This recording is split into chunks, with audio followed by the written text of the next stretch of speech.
This program is being sponsored by the partners and friends of Keith Butler Ministries. La malédiction de la loi, c'est la pauvreté, la maladie et la mort. D'ailleurs, dans les versets 1 à 14 du chapitre 28 du Deutéronome, se trouvent les bénédictions. En quoi consiste la bénédiction de la loi? C'est l'opposé exact de la malédiction, puisque la malédiction est la pauvreté, la bénédiction de la loi est la prospérité. Si la malédiction, comme c'est le cas, est la maladie, la bénédiction est la santé divine permanente. Et si la malédiction est la mort prématurée, la bénédiction c'est vivre longtemps et avoir la vie éternelle. Il cherche à atteindre chaque continent avec la parole de Dieu. Le pasteur Keith Butler enseigne la parole de Dieu. Il s'y efforce et il touche le monde.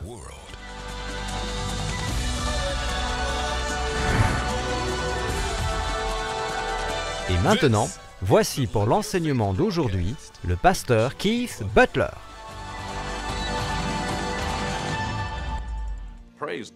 Aujourd'hui, nous voulons parler de la loi de la descendance. Vous le savez, à l'époque de la Bible, la plupart des gens vivaient dans une société agricole. Ils savaient ce qu'étaient les semences et les plantations, les semailles et l'arrosage. Et lorsque vous lisez la Bible, vous avez l'impression de le faire à travers l'œil d'un fermier, pour ainsi dire. Paul, par exemple, écrit à l'église des Galates, il dit « Ne vous y trompez pas, on ne se moque pas de Dieu. Ce qu'un homme aura semé, il le récoltera aussi. » En parlant de la loi des semailles, des saisons et de la récolte. Dans le livre de la Genèse, chapitre 8, dans l'Ancien Testament, on dit « Tant que la terre subsistera, les semailles, les saisons et les récoltes ne cesseront pas. » Pour recevoir une récolte dans votre vie, vous devez planter une semence. C'est ce qu'a fait Dieu le Père dans Ésaïe, chapitre 53. Il a semé Jésus dans la terre. On dit dans Ésaïe, chapitre 53, qu'il voyait Jésus comme une jeune plante. Jésus était à un moment donné le fils unique du Père. Aujourd'hui, il est l'aîné d'un grand nombre de frères parce que Dieu le Père a reçu une récolte. Aujourd'hui, vous en lisez plus sur le sujet, au nom de Jésus. Bon, nous étions dans l'Épître aux Galates, chapitre 3. Je m'étais arrêté au verset 13. Christ nous a rachetés de la malédiction de la loi.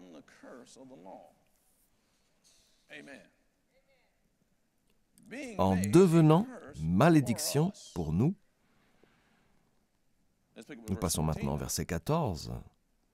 Tout homme pendu au bois est maudit. C'est ainsi qu'en Jésus-Christ, la bénédiction d'Abraham touche aussi les païens, ceux dont il parlait, les non-juifs. La bénédiction d'Abraham était multiple. Vous en trouverez 7 dans le chapitre 12 de la Genèse. Dans le chapitre 22 de la Genèse, vous en trouverez 4 de plus. Mais celui auquel il se réfère en particulier ici concernant la bénédiction d'Abraham se trouve en fait à un autre endroit.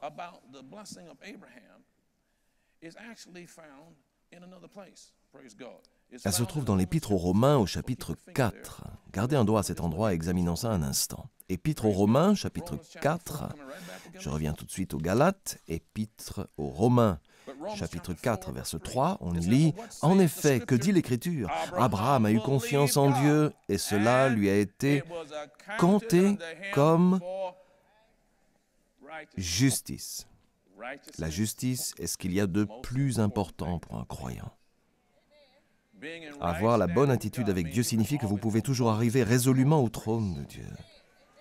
Ce qui veut dire que Dieu ne vous voit pas de la même manière que nous nous percevons parce que nous savons que nous avons des défauts.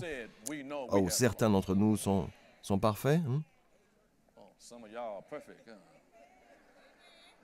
Certains pensent qu'ils sont parfaits. Vous croyez que vous ne sentez pas mauvais? Allons, les amis, nous avons tous des défauts. Et Dieu le Saint, le Juste, pour négocier avec nous après que nous ayons tout gâché, il a rendu l'homme parfait. Et l'homme a pris la décision de ne pas suivre sa voie et est devenu imparfait. Dieu aurait pu nous abandonner et dire « Je vous avais dit que vous alliez mourir si vous faisiez ça, mais vous l'avez fait. » Pourtant non, il nous a considérés dans notre condition. Et il a dit « Je ne peux pas les abandonner comme ça. Je ne peux pas les laisser entre les mains du démon et les laisser les tuer, voler, détruire. J'ai dû les sauver du naufrage et j'ai dû les faire revenir à moi. » Il souhaitait donc il voulait, si nous obtenions du prix payé par Jésus,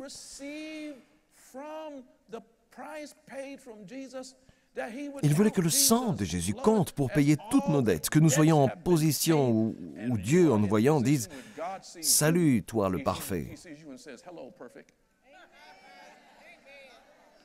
Que quand ils vous voient, ils disent « Salut, le juste, salut, le saint, gloire à Dieu, salut, le sans tache et le sans défaut ». Est-ce que nous l'avons mérité? Non. Mais ce n'est pas nous qu'ils considèrent, ils considèrent le sang de Jésus. Et chaque fois que nous arrivons avec tous nos défauts et que le Père regarde le sang de Jésus, oui, je vous considère comme pur. Pourquoi devons-nous venir devant Dieu? Parce que qui peut nous aider si ce n'est Dieu? Il n'y a pas une personne sur terre qui n'ait besoin de Dieu, pas une. Vous respirez l'air de Dieu, vous buvez l'eau de Dieu. Vous m'écoutez? C'est le sang de Dieu qui est en vous, c'est Dieu qui met le cœur en vous. Vous ne pouvez pas vivre sans Dieu, vous ne pourriez pas vivre une minute sans Dieu. Si Dieu coupait le robinet une seule minute, vous mourriez, c'est tout. Le fou a dit en son cœur que Dieu n'existe pas. Si vous dites que Dieu n'existe pas, vous êtes fou, vous êtes complètement fou. Peu m'importe la longueur de votre nom de famille, vous êtes le dernier des idiots. Allez, vous tous. Certains sont tellement remplis d'orgueil qu'ils croient « Je suis la référence suprême et je n'ai besoin de personne. Je suis l'individu le plus grand qu'il puisse y avoir. » Si c'est ça le plus élevé qu'on puisse trouver...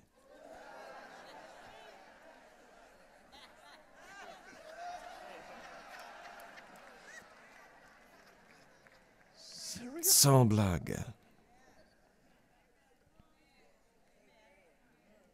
On voit une telle arrogance sur les campus universitaires.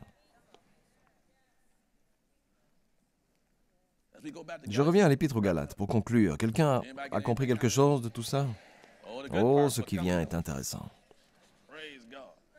C'est ainsi qu'en Jésus-Christ, la bénédiction d'Abraham, les avantages d'Abraham touchent aussi les non-juifs. Comment? En Jésus-Christ.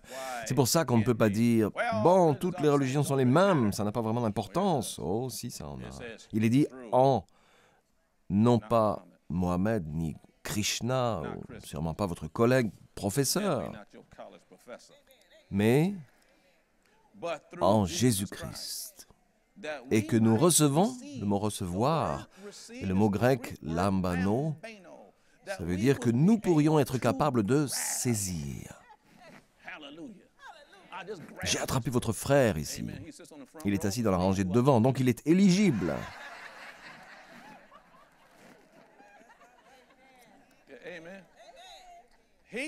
Il dit ici, notez ce qu'il a dit.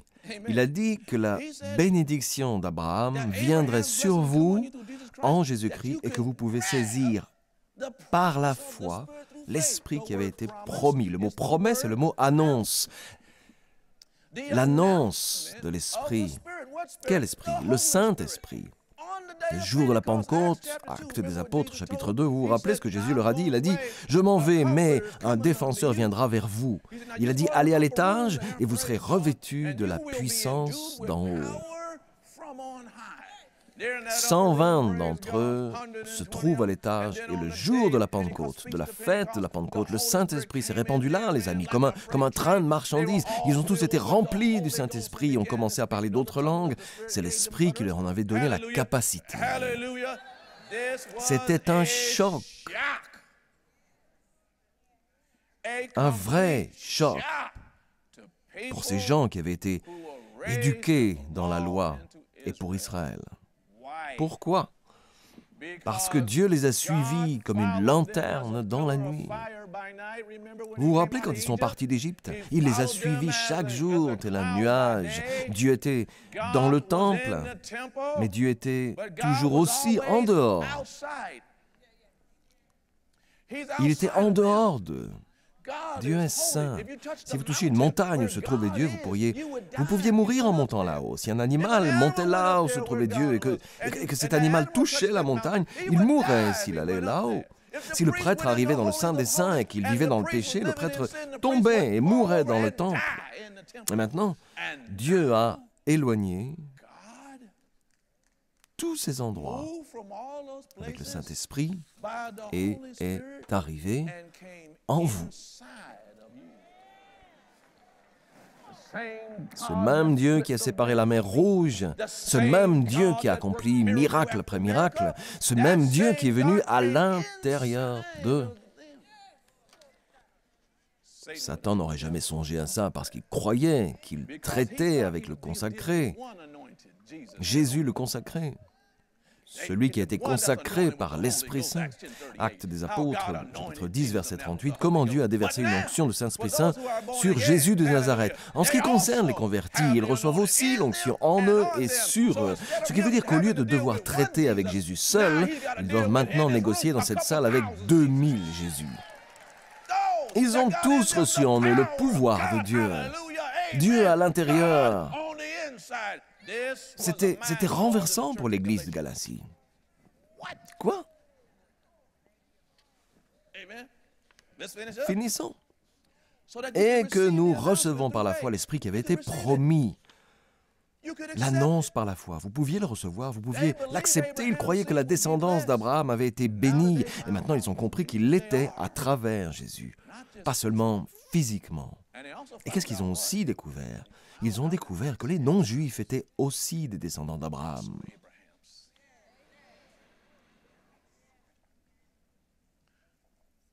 Nous recevons par la foi l'Esprit qui avait été promis. Rappelez-vous ce que Pierre leur avait dit dans les Actes des Apôtres lorsqu'il prêchait le jour de la Pentecôte. Actes des Apôtres 2, 16. Pierre disait « Mais maintenant se réalise ce qu'a dit le prophète Joël. Ce qui a été prophétisé par Joël. Vous vous rappelez, il y a une demi-heure, j'ai commencé à vous parler de ça. Ça a été prophétisé par le prophète Jonas. Dans les derniers jours, je déverserai de mon esprit sur tout être humain, pas seulement les Juifs. » Prenez maintenant l'Épître aux Colossiens, chapitre 2. Mettez-vous à plusieurs, là, dans le fond.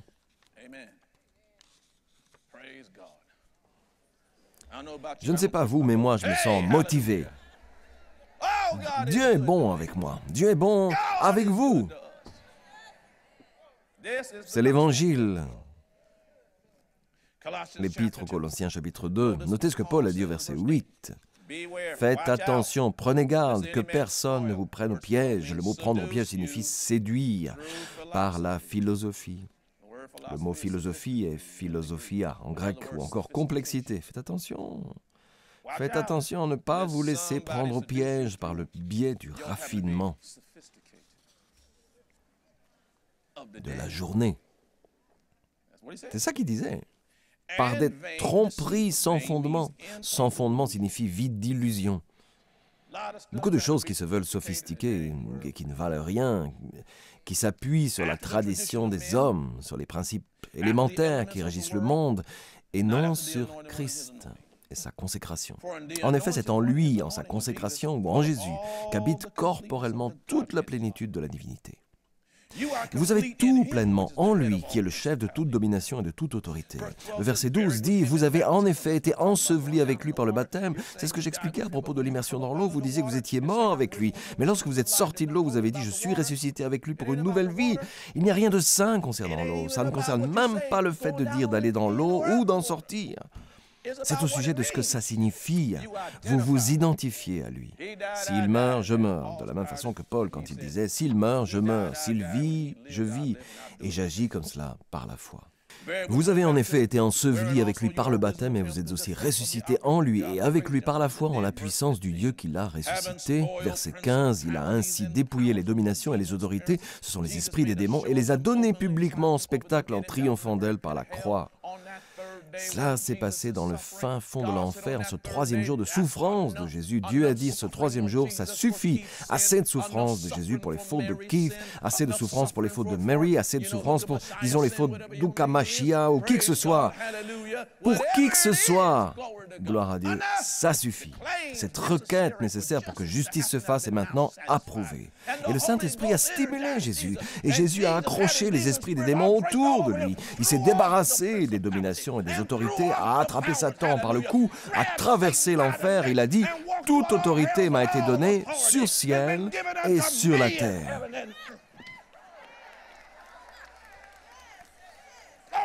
Gloire à Dieu.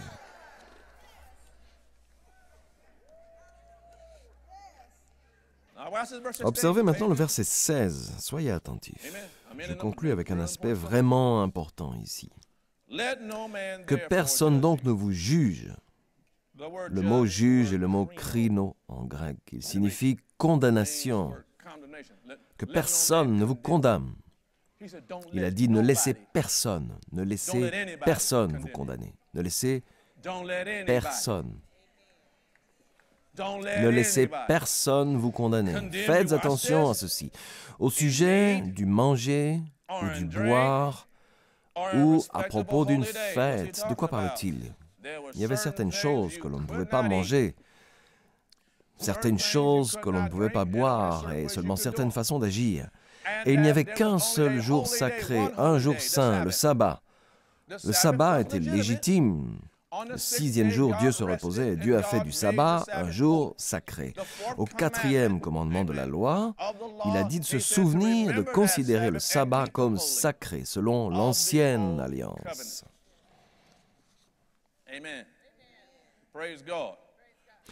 Souvenez-vous cependant qu'il y avait des hommes de Dieu sacrés avant le sabbat. Abraham, Isaac, Jacob, et nous pouvons poursuivre. Et après la loi, à la fois avant et après. D'accord? Nous avons donc encore aujourd'hui, il y a encore certaines fractions de la chrétienté où l'on peut seulement manger certaines choses et boire certaines choses. Et si vous ne respectez pas un jour sacré en particulier, alors vous êtes dans l'erreur. Sauf ici où on dit que personne ne vous juge à propos de ça. D'un nouveau mois, où il a même fait mention de ça, ou du sabbat. Tout cela n'était que l'ombre des choses à venir, mais la réalité est en Christ. L'ombre des choses à venir.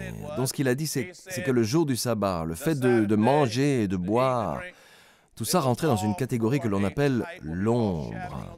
Autrement dit, Dieu nous enseigne certaines choses à travers certains actes qu'il réalisera dans le futur.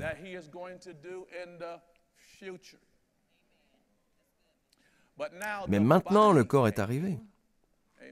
L'Épître aux Éphésiens, chapitre 1, dit que l'Église est le corps du Christ.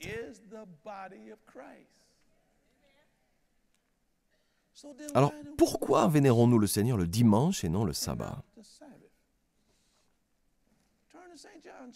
Allez dans Saint Jean, chapitre 20.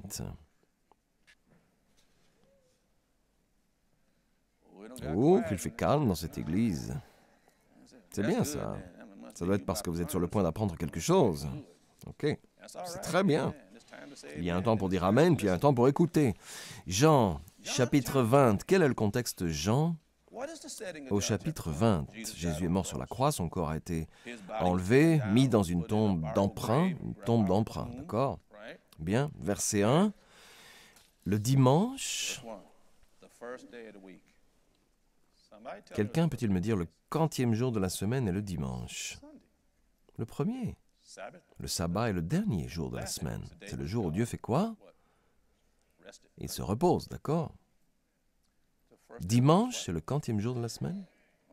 D'accord? Le dimanche, Marie de Magdala se rendit au tombeau de bon matin, alors qu'il faisait encore sombre, et elle vit que la pierre avait été enlevée de l'entrée du tombeau. Elle courut trouver Simon-Pierre et l'autre disciple que Jésus aimait. C'est Jean. Que trouve-t-il? Bien, vous pouvez lire plus loin, verset 5, Pierre et Jean accoururent, évidemment. Il se pencha et vit les bandelettes posées par terre, cependant il n'entra pas. Simon-Pierre qui le suivait arriva et entra dans le tombeau. Il vit des bandelettes posées par terre. Le linge qu'on avait mis sur la tête de Jésus n'était pas avec les bandes, mais enroulé dans un endroit à part. Verset 9, en effet, il n'avait pas encore compris qu'après, d'après l'Écriture, Jésus devait ressusciter. Devinez ce qui s'est passé le premier jour de la semaine. Jésus est ressuscité.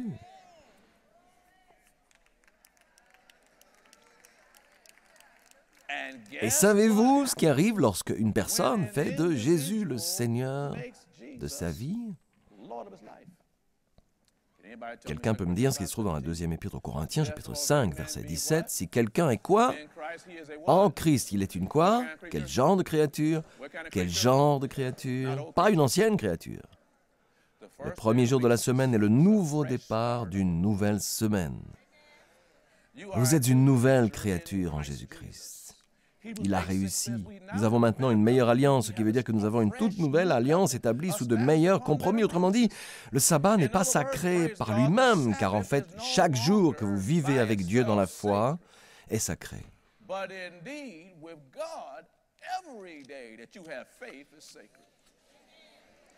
Alors peu importe que vous vénériez le Seigneur le lundi, le mardi, le mercredi, jeudi, vendredi, samedi ou dimanche, si vous avez la foi en notre Seigneur Jésus-Christ, vous savez quoi? Chaque jour est un jour pour honorer Dieu.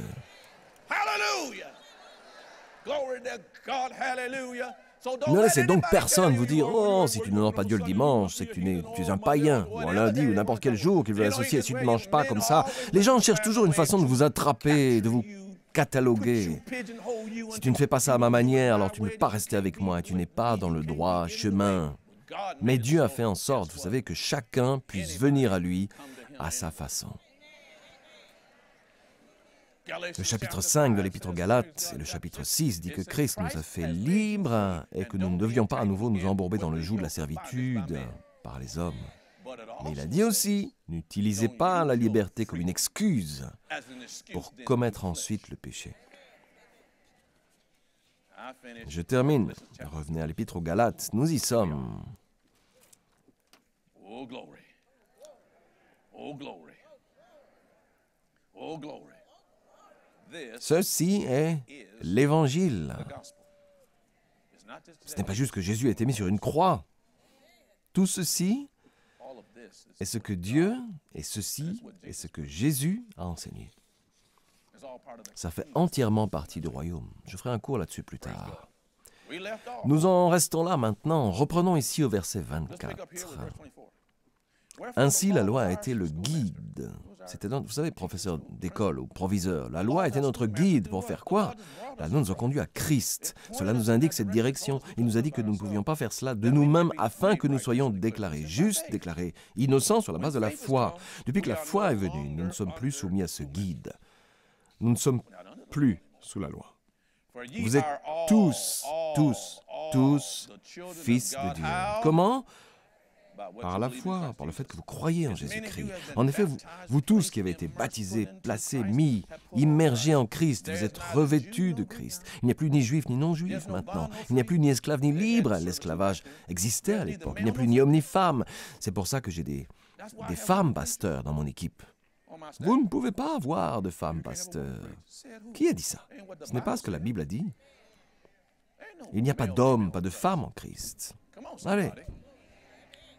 Ça n'a rien à voir avec votre sexe. Cela a à voir avec votre onction. Vous avez besoin de Jésus dans votre vie et il compte bien y entrer. Comment cela se produit-il?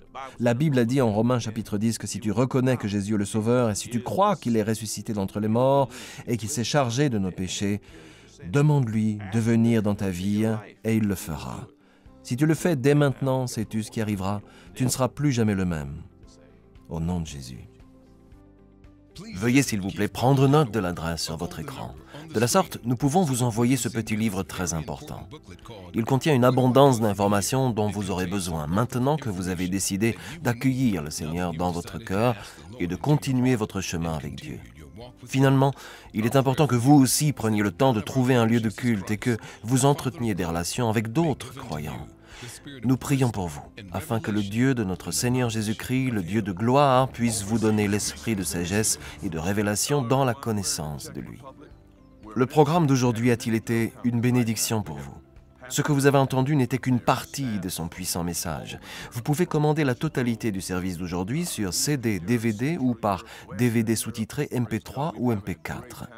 Il suffit simplement de visiter notre boutique en ligne sur www.keithbutler.org ou d'envoyer un courrier à l'adresse inscrite sur votre écran ou de nous appeler. Commandez ce livre aujourd'hui pour vous-même, un membre de votre famille ou un ami et laissez la parole de Dieu commencer à agir dans votre vie dès maintenant. Bonjour à tous, nous sommes en République tchèque. Nous prenons part actuellement à une conférence pastorale. Nous avons des pasteurs avec leurs équipes qui viennent de toute l'Europe, du Portugal, d'Europe de l'Est, d'Europe centrale, d'Europe de l'Ouest. Nous avons passé des moments formidables à les former. Ils ont appris beaucoup de choses. Et chaque fois que l'on forme des pasteurs, on forme leur public. Et si nous formons par la suite des centaines, voire des milliers de personnes, c'est grâce à votre soutien. Merci pour votre soutien à notre ministère. Nous construisons le royaume de Dieu. Plus vous apprenez au sujet de la nature de Jéhovah le Père, et plus vous comprenez la nature de son Fils Jésus, et plus il vous est facile d'avoir confiance en eux. Mais si vous savez cela, vous savez. Dieu m'aime et j'aime Dieu. Dieu m'aime et j'aime Dieu. Vous serez capable de courage le jour du jugement dernier. Celui qui est en vous est plus grand que celui qui est dans le monde. Le Seigneur est de votre côté. Le diable ne peut rien faire contre vous. Parce que vous êtes quelqu'un de fort, quelqu'un de solide, quelqu'un de puissant. Au nom de Jésus.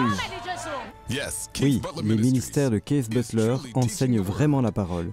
Et par cette œuvre, ils touchent le monde. La Bible a dit d'aller à travers le monde prêcher l'Évangile à chacun. Comme vous pouvez le voir, dès notre introduction, nous enseignons en Europe, nous enseignons en Afrique et dans beaucoup d'autres endroits. Nous apportons la parole de Dieu en Europe de l'Est, de l'Ouest. Vous savez, Dieu souhaite que chacun entende la parole. Cela est possible parce que nous avons des partenaires avec nous. Ce sont des gens qui soutiennent ce que nous faisons. Si vous voulez voir l'Évangile diffusé au-delà de votre quartier, auprès des gens du monde entier avec le cœur de Dieu, alors nous voulons que vous priez pour devenir notre partenaire ici, au ministère Keith Butler. Nous souhaitons vous remercier pour votre soutien par la prière. Et maintenant, n'oubliez pas de continuer à vous battre pour le bon combat de la foi. La vie de beaucoup de gens a changé de manière radicale grâce au travail du ministère de Keith Butler. Des gens qui n'avaient jamais entendu prêcher le message de foi ont désormais faim de la parole de Dieu. Ils font l'expérience du pouvoir du Saint-Esprit et ils osent croire Dieu sur parole. Que c'est excitant de prendre part à cela. Nous vous invitons à devenir partenaire de Keith Butler aujourd'hui, tout comme nous travaillons à remplir la mission du Seigneur en allant prêcher l'Évangile à toutes les nations. Votre vie sera grandement bénie si Dieu continue à manifester ses bénédictions dans votre vie. Devenez membre dès aujourd'hui. This program was brought to you by the friends and partners of Keith Butler Ministries.